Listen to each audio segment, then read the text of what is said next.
Today we proceeding with the second part of commanding value. And like I've done in the past, what I tend to do is to lay certain scriptural foundation so that you understand the scriptural background to why we need to do what we are doing. And before I go into what I call certain practical dimensions of it. And you also understand, and if I don't go into it in detail today, I will go into it in detail at the next seminar.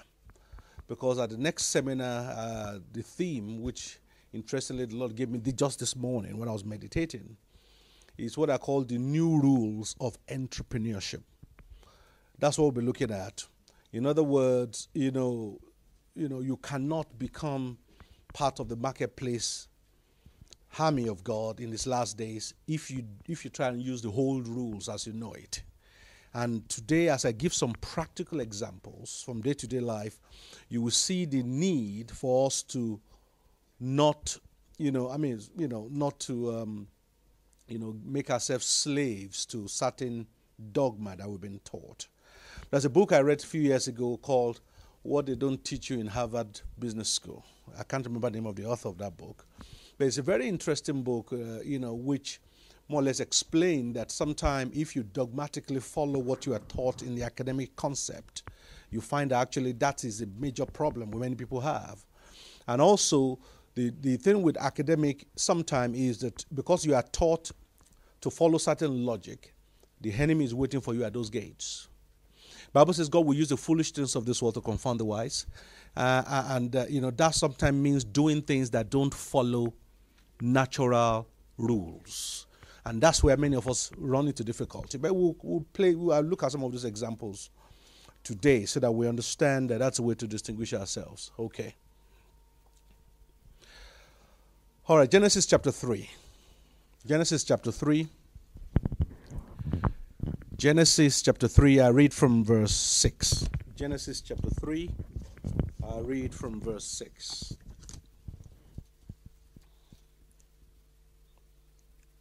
So when the woman saw that the tree was good for food, and that it was pleasant to the eyes, and a tree desirable to make one wise, she took out of its fruit and ate.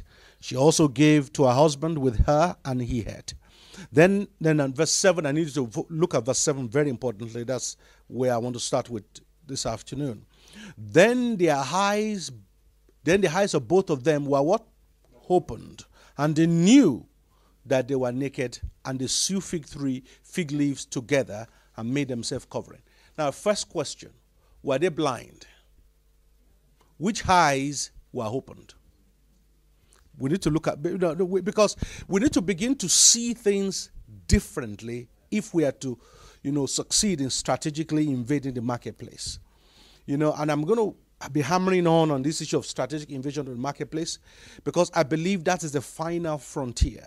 That's the bit that the church has yet to understand how to conquer. And that's the last place the enemy is holding. It's almost like he's put all his resources in defending the marketplace. And therefore, you can't just stumble into it with business proposals. You can't just stumble into it with MBA or PhD. There must be things that distinguishes you in the marketplace that the enemy doesn't know how to fathom. And that is the element that's missing in many of our lives. And that's why on a day-to-day basis, I meet believers who stumble into business and stumble out very quickly.